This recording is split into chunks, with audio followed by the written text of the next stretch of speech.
All right, up next we have Leo rising and sun. This Sagittarius full moon is happening on May 23rd in your fifth house. And I feel like this is a time in which you are meant to be growing in self confidence so that you can step up into some kind of new venture in your life. And I'm going to talk about that in a second. But first, I want to start off with this first card that I pulled, which is the Ten of Swords. So I think that some of you guys may have been going through some kind of ending in your life.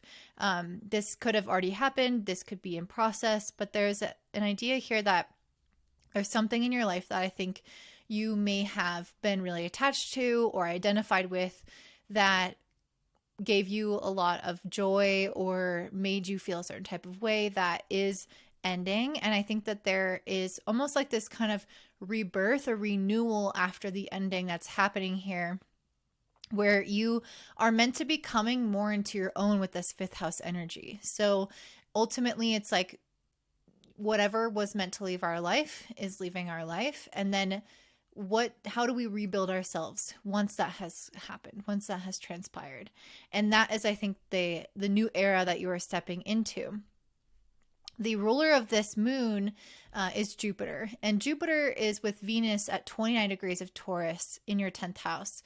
So I feel like there's something here where you guys have had maybe a rigid idea of like what your future was going to look like. So this could be for you in your career, or you with a person, or you where you wanted to live, or how much money you wanted to make.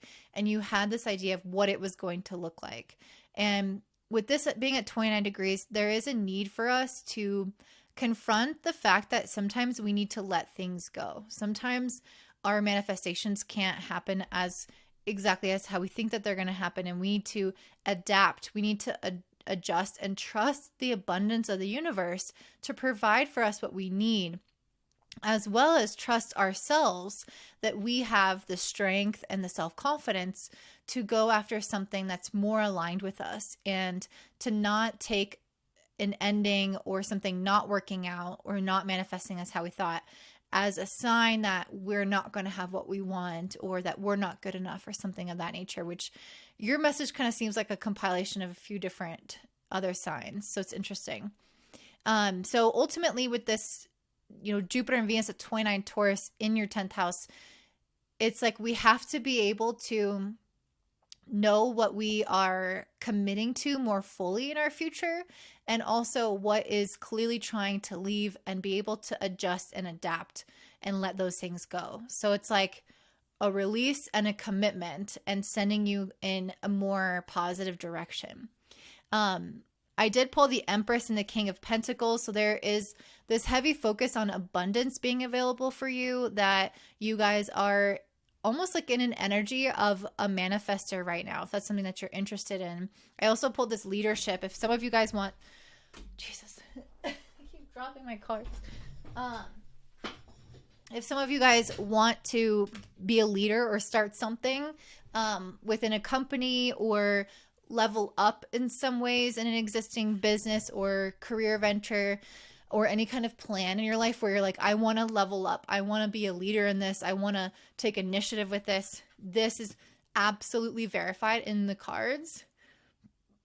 And what's necessary for all of this to happen, for you to be the leader, for you to attract this abundance, for you to step up into wealth, you really first have to be in alignment with yourself. You have to feel like you're living in integrity with yourself, that you are humble, that you're being true to yourself. And then ultimately from there, that you have the confidence and the sureness in yourself and your self-worth to be able to attract this energy to you. So that's what I feel like you're working on right now, in order to step into this leadership position. So it's almost like trying to give you guys like more of a meaning or purpose behind why this thing is leaving your life.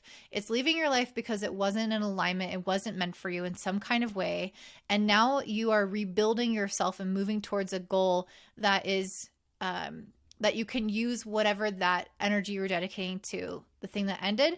You can put it into yourself, building yourself up and your self-worth and towards this goal. And you'll find that you are definitely going to be very successful, and that the energy that you give out, you get back. If you have felt like in the thing that ended that you gave energy that you didn't get in return, you'll find that is course corrected as a result of these new changes that you're making to your own life and to your own self-worth and self-confidence.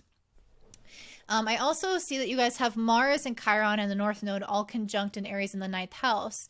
And this is a very sensitive spot where we can be a little bit wounded in our ego. With this being in the 9th house, there may be some lack of trust in the universe right now, some cynical energy that you experience at times, an inability to see the meaning or the purpose behind why something is ending or why something is disappointing you in some kind of way in your life. And this energy is here to teach you a lesson. It's meant to be healed, but it's important not to get bogged down with that. To, if you're having trouble finding the meaning, you don't have to find the meaning right away. You can almost put a pause on that, but not let the negative side of it, like not finding negative meaning or cynicism in that and letting that put a damper on your mood and on your ability to progress your life. So it's really about, again, trying to minimize the damaging effects of Mars Chiron in Aries, and not letting yourself feel, not letting yourself like start to totally doubt the universe and feel like it's a negative place, for example. So you really, I feel like, again, are stepping up into a leadership, abundance position, but you really have to work on your self-worth in order for that to happen. A new moon in the 5th house is all about being seen, recognition, and then the ruler in the 10th house is the same type of energy. So I really feel like you guys have this chance to become recognized for the things that you're doing, and that's a really, really exciting thing, but you need to trust in yourself and in the universe for that to happen fully. Okay, now I want you guys to ask a question about your manifestation or something that you're desiring in the future, and I'm pulling a card for it, and it says take action. So if there's something that you're wanting, this is a time to not delay, not wait. I'm seeing this with the Empress, King of Pentacles, leadership. This is a lot about manifestation and absolutely taking action. It feels more of the masculine principle for you than for other groups, whereas other groups was a little bit more about not taking action. For you, it's the opposite. It's like you guys can have what you want, but you have to follow through with the commitment of it, and live in integrity with yourself, believe in yourself, have that self-worth, and it will immediately follow that. So that's what I'm saying for you, Leo. If you want a fertility or medical astrology reading, I'm now offering that at a discount, which you can check out down below. If you want to join my email list, you'll get updates like these with more details and supporting information, which you can check out in the description box down below. Don't forget to give me a thumbs up, comment, subscribe, share it with your friends, and have a beautiful day. Bye.